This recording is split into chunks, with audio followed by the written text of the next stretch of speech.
Welcome to another episode of College Town Talk. I'm Jonathan Frank. And I'm Shan Stout. Shan, we have to be on our very best behavior today because my boss is on the show. Oh, so should I mention that time that you didn't. Well, how about that time? Please don't. Well, in that case, I'll skip right to the introduction. You're no fun. Because today's guest has served students at Tennessee Tech for more than 25 years. Now, today, she is the university's vice president for enrollment and communication, a cabinet-level position that oversees the university's strategy for attracting, enrolling, and graduating the next generation of Golden Eagles, while also sharing the Tennessee Tech story with the broader community. But over the years, she's worn many, many hats, serving as an adjunct instructor, as a news director, as associate vice president for communications and marketing, and as chief communication officer, just to name a few. In other words, if you're ever on a Tennessee Tech-themed episode of Who Wants to Be a Millionaire, you're definitely going to want to make her your phone-a-friend lifeline. Of course, we're talking today about one of our very favorite people, Karen Lykins. And, something else about Karen that our listeners may not know, Shan, is that she is one of the people who helped get this podcast off the ground. And it was about 2.5 years ago that she joined me on a Zoom call to ask you if you would co-host this program. And look at us now. You heard it here first, folks. Send all concerns and complaints regarding this podcast directly to Karen Lykins. And this is exciting for us, Shan, because we don't break a lot of news on this podcast, but Karen has some hot off-the-presses information from Tennessee Tech's fall 2025 enrollment numbers to share with us. So, Karen, the floor is yours. Tell us what these latest numbers show. Absolutely. First of all, I'd like to say that what I'm really good at is creating work for other people. Example. Fabulous. Yes. Prime example here. You're welcome. I have great news about the enrollment at Tennessee Tech. Our head count is up again. That's just the number of students that showed up this fall. We had 10,701, and that was a couple hundred more than we had last fall. We also had more freshmen. It's the fourth largest class in Tennessee Tech history. We have 2,028 freshmen that joined us this time. So there's nothing like the energy of students on campus in the fall, and that's what we're all here for. That's what all those jobs have led to, just happy students on campus. Well, Karen, when you reflect on some of the milestones that you've been through, the highest retention rate on record, the largest total enrollment in a decade, and the fourth largest freshman class in university history, so many great stats. Those are big accomplishments, and I know it's a team effort. What do you think are some of the factors that have led Tech on this growth trajectory? We live in Cookeville, for one. Win-win. Win-win. We have something to offer that really our competitors don't. Do you want to live in Murfreesboro? We love Murfreesboro, but, right, there's that rural setting in the best of what rural means, right? There's activities. It's life is good here, to grab that phrase.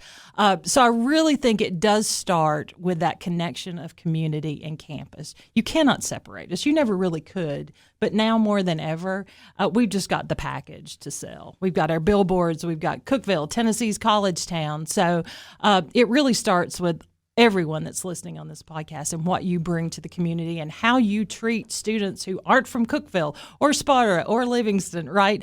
You're used to being nice to all those people, but the impression they have of Tennessee Tech is the impression they have about Cookeville. Well, I think that's so true. And there's something really special about this town and the way that it embraces students. And we had Cheyenne Baer, the SGA president, on the podcast recently, and she talked about how Cookeville and Tennessee Tech is her Goldilocks school and her Goldilocks town because it's the perfect size, not too small, not too big. But Karen, as you know better than I do, one of our taglines at Tennessee Tech in recent years has been "It's personal," and you may have very well been the one that came up with that. But I understand it to be the idea that students are more than just a number here at Tennessee Tech, that they're seen and cared about as individuals, and that their success is something that all of us as staff and faculty are personally committed to. And I've seen that mantra show up in so much of what we do on the enrollment and communication side, from the handwritten cards that are mailed to prospective students to the personalized campus visits with our Tech Trailblazers. Why has that been important to you in this role, and to what extent do you think that makes a difference for students? The best way to explain that is the origination of It's Personal. I would love to claim it. I cannot. I wrote a commercial script for the president that we shot during COVID, okay? And it was a nice script, and he's walking across Centennial Plaza. And at the end, after all my words were over, he looked into the camera and he said, "It's personal." And he had been talking about his family, and he was walking with Carrie, and nothing rang truer at that moment, and that is stuck. So that is where our leadership wants us to be, and therefore that's where we are. And so It's Personal has played out in many different ways, especially in our campus tours. Everyone that we invite to campus during the academic year gets their own custom tour, okay? And you don't get that anywhere else in Tennessee.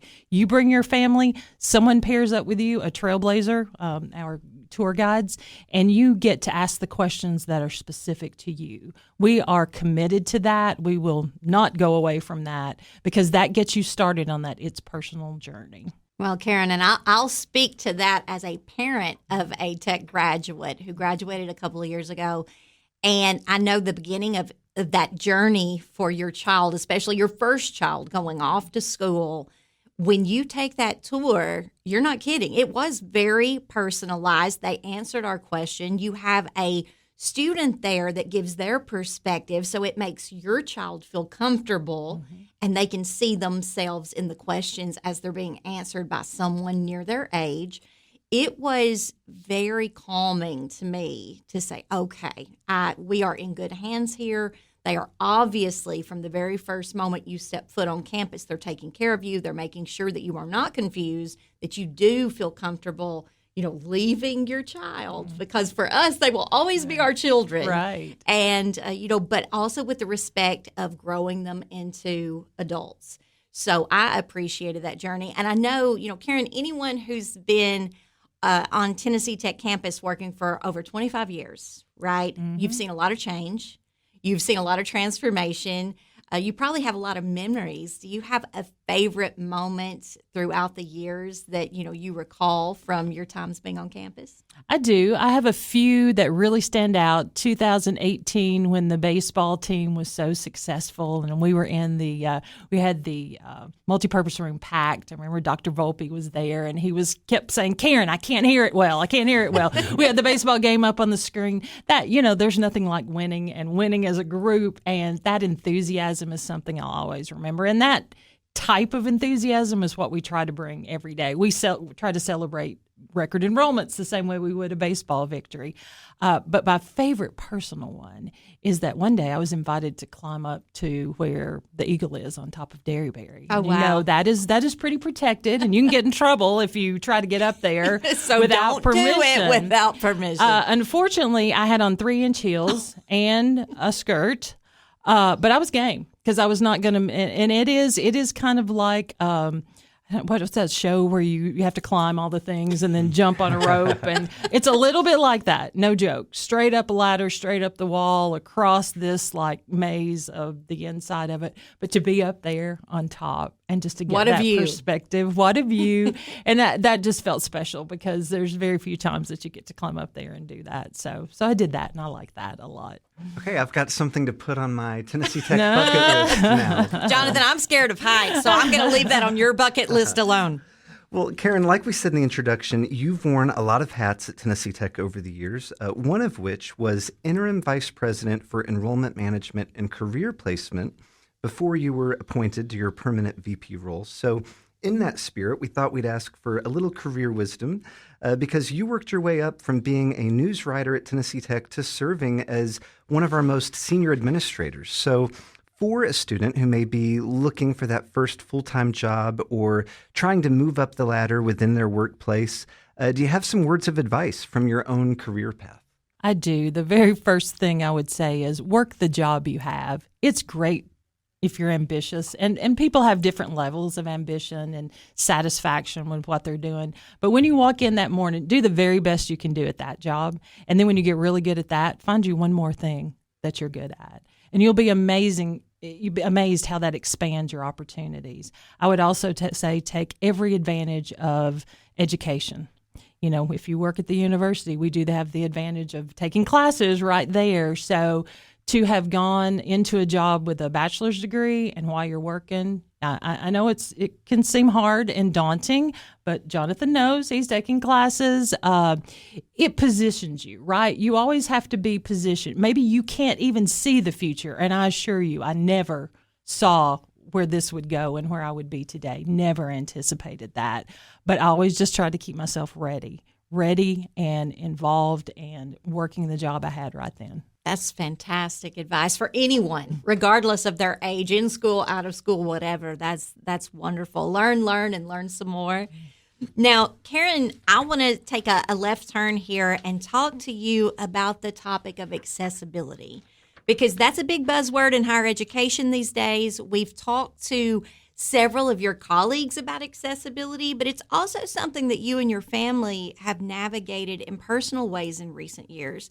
Can you tell us a little bit more about that? I can. I married a very wonderful, active, sports-loving person, and we used to go to all the games that were around, Predators games and Titans games, and then we found ourselves facing Parkinson's, and we've all, as a family, been battling that since 2008. So when we talk about accessibility on campus, I have grown to have a real life appreciation for what that means. And it does not mean meeting the codes. It does not mean checking things off when you look at the book. And not just campus, but every community I go to now, every vacation is colored with that lens of you're in a wheelchair. And I get the privilege of pushing the manual wheelchair because that's just the way it works for us. So when I hear there are regulations that we have to meet, fine. Yes, we need to do that. And procedurally we do that. But I just take walks around and I see what students, and I've made friends with students who face the same problems. And we'd be like, look at that curb cut. We can't jump that curb cut. It just gives you a whole new vision. And I make sure that anytime we're talking regs that we talk about the people, how it affects the people. Does that work for someone in an electric wheelchair? Does that work for someone who's, visually impaired? And you look at the world completely differently. And I have to say this community does a great job. But if they need suggestions from me, I'm always glad to point out little things. But it means a lot to us as a family to be. You don't want to have to ask someone for help. You want that independence. You want to be the person that you are. You just happen to be in a chair. And if I could tell you a quick story, just something about Barry Wilmore when he came to the last board meeting, and everybody wanted their picture with him, and my husband was there. And Barry said, sure. And he immediately went to his knees so that he was the same level. Which is a sign of respect. That is such a sign of respect. Yes. And a few people do it. But if I can encourage anyone, the buildings we can talk about and accessibility and that thing. But it's how you're treated by people. And I think if you come to Tech, Barry Wilmore carries that kind of feeling.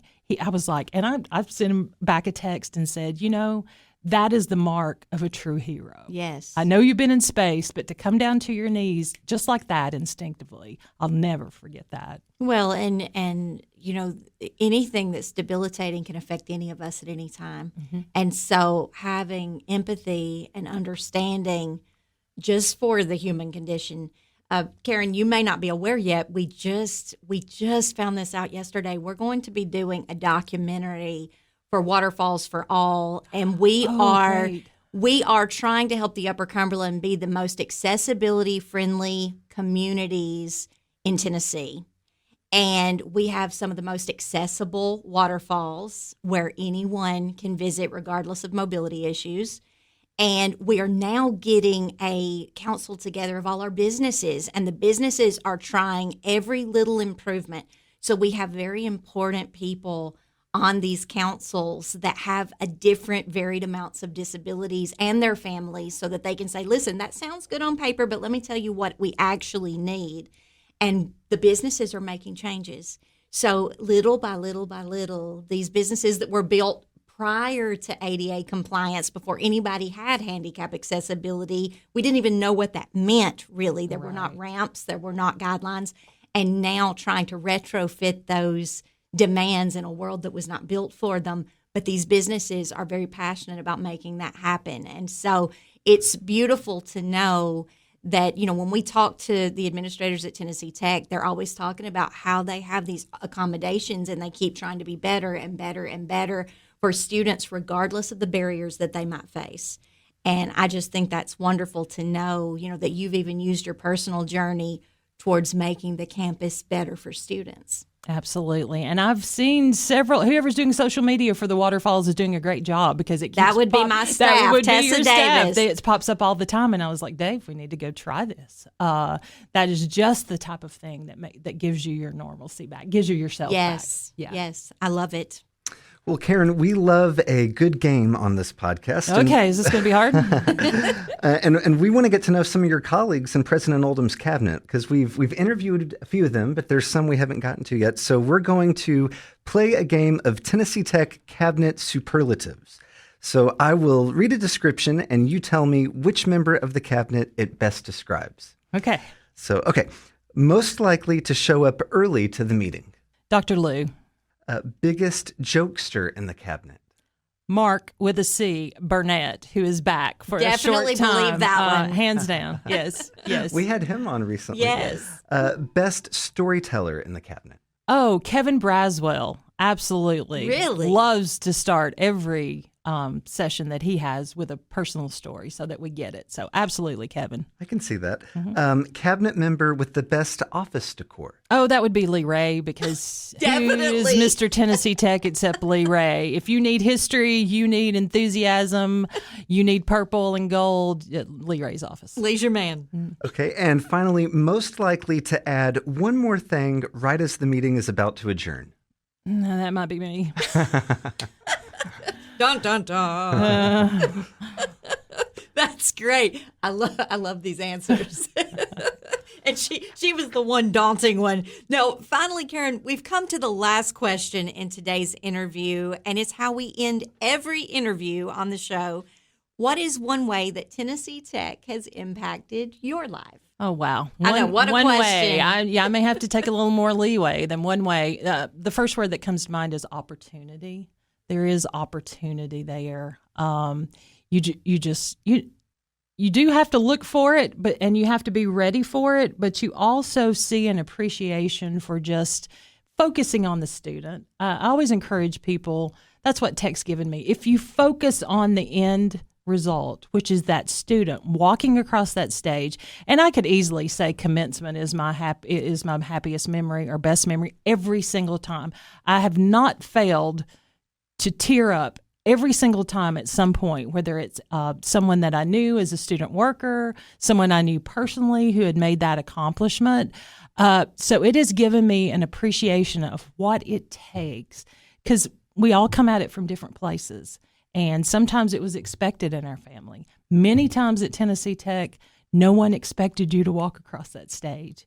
It took all your family's time, effort, resources. You needed help from the university. So it's given me a perspective that you cannot take that for granted. I'm blessed to work there. That's a big takeaway. It like every workplace, it's not perfect, but it is a community, and it's a community that's, again, so intertwined.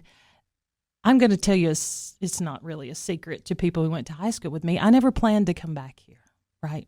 I went east, and I was always going to stay. And it has given me a love for this community that I would not have developed, I don't think, unless I had worked there, because it's one of the biggest employers, right? You meet everybody. People move in. People that you've known all your life work there. So it has given me an appreciation for living here, staying here. Obviously, I've stayed here quite a while now, that I would not have had if I hadn't said, okay, let me go back and try that. So I think that's what it's meant to me the most. Well, Karen, I appreciate your time here today. And, you're talking about commencement being the end, but you also were on a committee for the beginning, which is College Town Kickoff, which now we've had it for several years. And that has been a way to involve not only the Tennessee Tech community that you talk about, the culture that's been there already, but bringing those students and connecting them immediately out of the gate with the actual community and helping them see all the places and things to do, let them interact with the local businesses. It was a very big dream that seemed overwhelming, I know, in the beginning. And now it's just, okay, we're doing this. I mean, all the way to the lofty goal of sticking a Ferris wheel in the middle of downtown Cookeville. I mean, that is not an easy task. Putting my hat on as a marketer, thank you. Thank every single person that's put the sweat and the time in, because those are the pictures that we didn't have. Those are the events that we did not have that we could say to students, and you can have this too, right? You can have your wonderful community, your nationally ranked university, and you can have fun. It was just fun. Everything about it screams fun. It is fun. Who doesn't like Flow Rider, you know? So I appreciate that as a marketer. It really helps attract students. Well, to Tennessee and I Tech. think, too, keeping them here long term, because they fall in love with where they live, not just where they're going to school. Yes. And I just love your vision. I love what you've done for Tennessee Tech. Your time has not been wasted here. We're so glad that you came back and stayed. Thank you. And we just appreciate you being our guest today on College Town Talk. This is great. And Jonathan, what time will you be back to work? Right after this interview. All right. This is like fun, right? All right.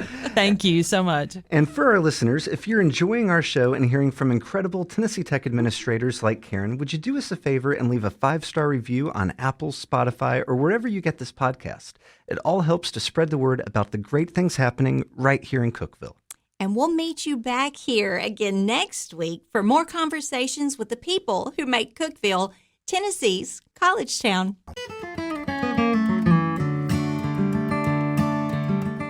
College Town Talk is presented by Tennessee Tech University in partnership with the Cookeville-Putnam County Visitors Bureau. Your hosts are Jonathan Frank and Shan Stout, and original music is performed by Andrew Buckner. Visit us online at tntech.edu/collegetowntalk.